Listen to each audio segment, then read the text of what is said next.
Let me ask you something. When is the last time you actually aimed at something? Not just managed towards something, not just worked in the general direction of something, not just told yourself someday you'd get serious about something. Aimed, like your whole life depended on the trajectory. Now, most people I talk to, high performers, sales leaders, executives, people who by every external measure are absolutely crushing it, most of them stopped aiming a long time ago. They're moving, they're busy, they're producing, but they're not aimed at anything real anymore. And deep down in the places that they don't talk about at offsites or on LinkedIn, they know it. This episode is for those people. This is about what happens when everything you aimed at for 12 years disappears in a single conversation. What the silence after that feels like, what it costs, and what it means to truly relaunch, not just professionally, but as a human being. And it starts, of all places, with 4 astronauts and a rocket pointed straight at the moon. Stay with me.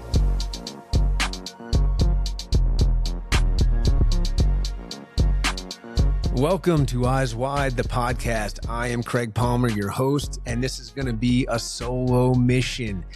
As always, we try to target right around 25 minutes for a solo mission, but I'm so thrilled that you are here with me today and you have decided to check out this show. So with that, I don't want to waste any of our precious time, any of your precious time. So let's get right to it. So let's set the stage. It's April 1st, 2026. The place is the Kennedy Space Center, Cape Canaveral, Florida. If you've never seen it live, it's pretty damn cool. 4 astronauts climb into a spacecraft called Orion, and they head towards the moon. For the first time since 1972, 54 years. I want you to actually feel that number because it's not just a statistic. 54 years ago, the last man to walk on the moon, a guy named Eugene Cernan, stepped off the lunar surface, looked back at it and said, "We shall return." And then nothing. The shuttle program, Columbia, Challenger, budget cuts, political cycles, a country that moved on. Decades of, we're still working on it. 54 years of a pause. And here's the thing about that pause that most people don't really talk about. You see, during those 54 years, nobody inside NASA said that the mission was over. They didn't dismantle the dream. They didn't rewrite history and pretend they'd never aimed at the moon in the first place. They kept building quietly, without headlines, without the glory, because the mission wasn't the moon. The moon was always just the waypoint. The mission, the real mission, was Mars. And you cannot get to Mars without first getting back to the moon. So here's the question that's been sitting with me ever since that rocket first launched. What if the thing that you lost, the thing that got taken from you or fell apart or ended before you were ready, what if that wasn't really the mission? What if that was just the waypoint? And what if the pause, as brutal as it felt in that moment, was exactly what was required to get you to where you were actually supposed to go? I can answer that question from a very personal experience. And I haven't really talked about this on the mic before. Those of you that know me in my personal life who are listening, they know a lot about this story, but I've never talked about it publicly here. But the end of April in 2024, I'm on a Microsoft Teams call with the new CEO of the company that I spent 12 years building. 12 years. From hire number 1 to, let's call it 150 people, from zero revenue in the US to $50 million, 13 consecutive quarterly earnings beats, having the opportunity to ring the bell at the NASDAQ building. This is 12 years of my life poured into that mission, and it ended on a video call. No room, no handshake, no dignity of a face-to-face conversation, just a face on a screen reading me a script written to him by human resources, telling me that my chapter, this chapter, was over.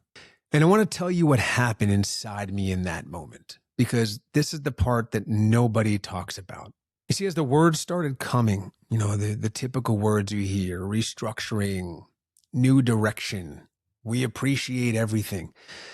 Something happened that I did not expect. And I stopped hearing them. My mind left the room, and it went immediately, involuntarily, without my permission, but it went straight to my daughters. And it didn't go to the good moments. It didn't go to the recitals and the graduations and the Sunday morning pancakes. It went to all the moments that I missed. The ordinary Tuesday nights that I just wasn't home for. The moments I was sitting at the dinner table and completely somewhere else. The conversations that never happened because I was on a call or in flight or already mentally in the next city I was headed to. The version of their childhood that existed in the years that I gave everything to a mission that was now telling me through a pixelated screen that my services were no longer required. Now, you know how they tell you that when your life ends, it kind of flashes before you. That is what happened, except it wasn't my life flashing. It was theirs. And I sat there in that chair staring at that screen, and I thought, I made a devastating gamble. And unfortunately, my daughters paid part of the price. That is not easy to say, but it's true. And I'm saying it because I know I'm not the only one listening right now who's ever felt it. The work family got so much of me, the same way I imagine your work families get so much of you. My real family, the two girls that have my whole heart, they got what was left. And on that call, in the silence, because I think I just stopped remembering how to really speak, I just had to sit with that. Now, a few weeks later, after all the dust settled, I reached out to one of the board members. And this is an individual that I respected, someone who had a front row seat to everything that we built at this organization. And I called him for guidance. I called him because I needed someone who knew the full picture of how to help and to see what I should be looking to do next. And what he said on this call, without anything else, really, something I'll never forget. And I'll quote, he said, "Craig, you have 9 months. 9 months before your shine wears off and nobody wants you. 9 months." Now, let me tell you what that felt like.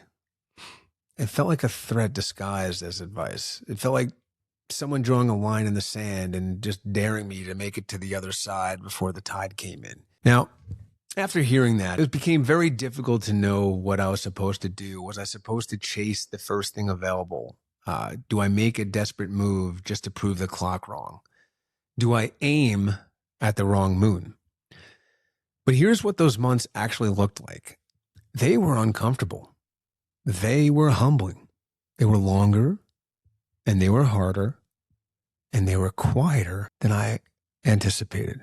There were days that the doubt was immensely deafening, and days I questioned everything I thought I knew about myself. Days that board member's voice was much louder than my own. But in that quiet, in that space that only getting stripped down creates, something happened. You see, I stopped asking myself, where do I go back to? And I started to ask myself, who do I want to be when I get there? Now, those are not the same question. And the gap between them is where everything changes. You see, the first question is about recovering what you lost. The second question is about becoming something that the loss made possible. Fight Club, one of my favorite movies of all time. There's a line in Fight Club where Tyler Durden is addressing the club, and he says to the group, "Until you lose everything, you can't do anything." And this is exactly what that was. I stopped trying to rebuild the old mission. That mission was gone. And I started asking myself what the real mission had been all along. Now, here's what I know now that I didn't know on that Teams call. I had been running a belief system, deeply embedded, industry reinforced, 25 years in the making, that said this: to be elite at work, you sacrifice at home. The two are in permanent competition with one another. You choose one and you make peace with the one that you give up.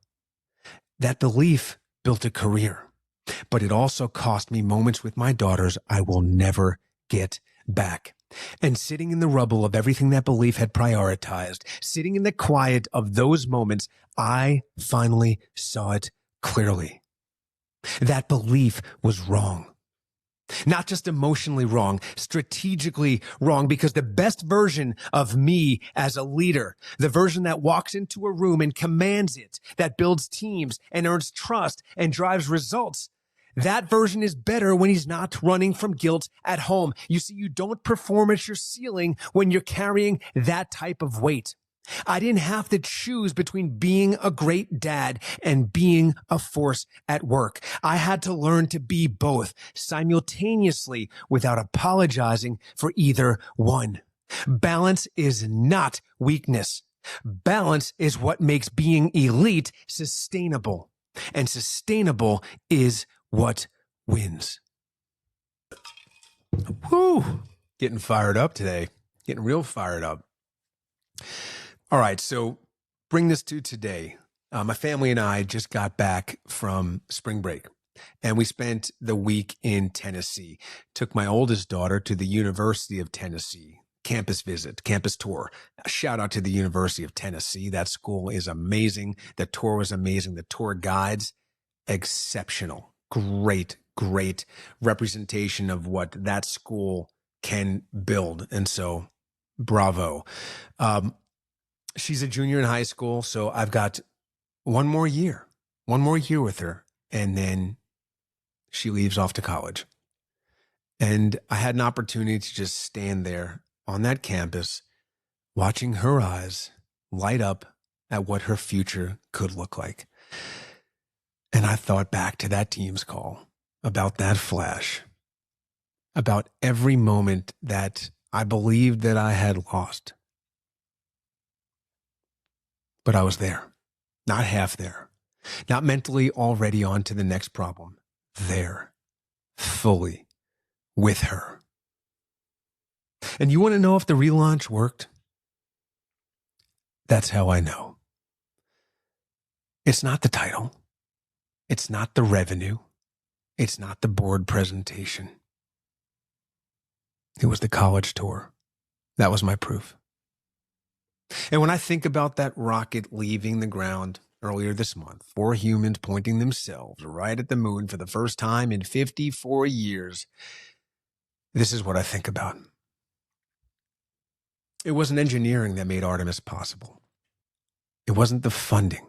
It was someone inside the mission deciding in the middle of that 54-year pause that the mission still mattered. The relaunch you plan is rarely the relaunch that changes your life. Now, I thought my moon was one thing, but it turns out my moon moved. And what's being built now, professionally, personally, as a father, is bigger than anything I could have seen from that chair in April of 2024. That call, that screen, that moment, that was my launch pad. The pause is not the ending. It never was. Not for NASA, not for me, and certainly not for you. So what actually makes a relaunch possible? It's not emotion. It's not motivation. It's not a highlight reel you replay to hype yourself up. You need a framework, something structural, something that holds up when the doubt is loud and the clock is ticking and the people around you have opinions about when your shine is going to wear off. You need 3 things. 1, you have to remember what it felt like to fly accurately. Not the romanticized version, the real version, the preparation, the grind, the calls that didn't go your way and the ones that did. The moment you realized that the system was working. Now, here's what happens when you get knocked down that nobody warns you about. You start to rewrite your own history. You start to wonder if the results were real, if you actually built what you thought you built, if the success was circumstance rather than capability. That rewrite is the most dangerous thing that will ever happen to you. More dangerous than getting fired, more dangerous than the 9-month clock, because if you let someone else's decision redefine your capability, you will aim too small on the other side. I knew what I built was real. I knew the results were earned. I refused to let one conversation on a Teams call rewrite 12 years of evidence.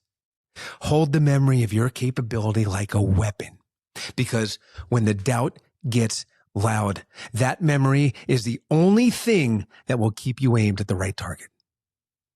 2, the relaunch requires a new mission, not just a new attempt. Most people get this wrong. The instinct after a fail is to replicate. Same industry, same title, same playbook, just a different company. That's not a relaunch. That is a copy. Artemis is not Apollo with a software update. It is a fundamentally different mission, different objective, different scale. The moon isn't even in the destination. It's the infrastructure for something no one in 1972 was seriously talking about. When life forces a relaunch, it's rarely asking you to repeat yourself. It's asking you to evolve. The evolved mission is almost always bigger, but you have to be willing to release the old blueprint to see it. And that release, letting go of what you thought the mission was supposed to look like, that might be the hardest thing I'm asking you to do today. Do it anyway. 3, you need people who still believe in the launch. This one is non-negotiable. The Artemis program survived budget cuts, administration changes, public indifference, and 54 years of maybe someday. Do you know why? Because there were people inside the mission who refused to let the pause become the ending. When everything goes quiet after a fall, and it will go quiet, I promise you that, the people in your corner are everything. Not the ones who validate you blindly, not the ones who tell you exactly what you want to hear, the ones that will look at you in the middle of all that doubt and say, the mission still matters. Get back to the launch pad. Find those people. Protect those relationships. And this is important. Be that person for someone else right now. Because somewhere in your world, there is a person who is on month 6 of their 9 months. And they are running out of people who still believe in their launch. Be the one who does. All right, we're getting into the final stretch here. For those of you still going, thank you. And I hope that you're getting something out of what we're discussing here today. I think it's an important episode, an important leadership lesson, a life lesson, a business lesson to really think through and think through for yourself. But I want to leave you with one thing, a question, one question. What have you been calling a pause that you secretly fear might be an ending? Because that fear, that specific fear, is the most important thing in your professional life right now. More important than your pipeline, more important than your quota, more important than whatever is sitting in your inbox. That fear is telling you something. It's telling you that the mission still matters. Dead things don't scare you. You don't fear the end of something you stop caring about. The fear only lives where the fire still lives. So if you feel it, if that question landed somewhere uncomfortable, that's not a sign that it's over. That's a sign that the launch pad is still yours. Eugene Cernan stood on the moon in 1972 and said, "We shall return." He had no idea it was going to take 54 years. He didn't know it would outlive him. He said it because the mission was real. And real missions don't end because the timeline gets hard. That board member gave me 9 months. Maybe someone has given you a clock too. Maybe it was a boss, a market, a diagnosis, a divorce, a decision that has restructured your entire identity in a single conversation. Or maybe, and this is the one I want you to really sit with, maybe you gave yourself the clock. Maybe you're the one who decided your shine was fading. Maybe you're the one counting down instead of counting up. You are not past your expiration date. The mission is not over. And the moon that you thought you were aiming at, the one that felt like the whole point, may have only been the waypoint. The real destination is still out there. And you don't get there by staying in that chair. 4 astronauts launched into space earlier this month, into a world that is loud and chaotic and uncertain and on fire in more ways than one. And they aimed at the moon anyway. Not because conditions were perfect, because the mission was real. Your mission is real. It's time to relaunch. All right, if this episode hit something for you, I want to hear about it. Please let me know in the comments. Don't forget to like this episode. And please, if you know someone who needs to hear this today, someone who may be in the middle of their pause, someone who's been told their shine is wearing off, send it to them right now, before this episode is even over. That is how this podcast grows. That is how this mission spreads. So I'm going to go ahead and close this out the way I close out all of my episodes, reminding each of you that this life is what you make of it. The future you is waiting patiently to meet the current you. Continue to work to find your tomorrow in today and fight like hell to keep the promises you make to yourself. Until we meet again, eyes wide, see everything. Goodbye.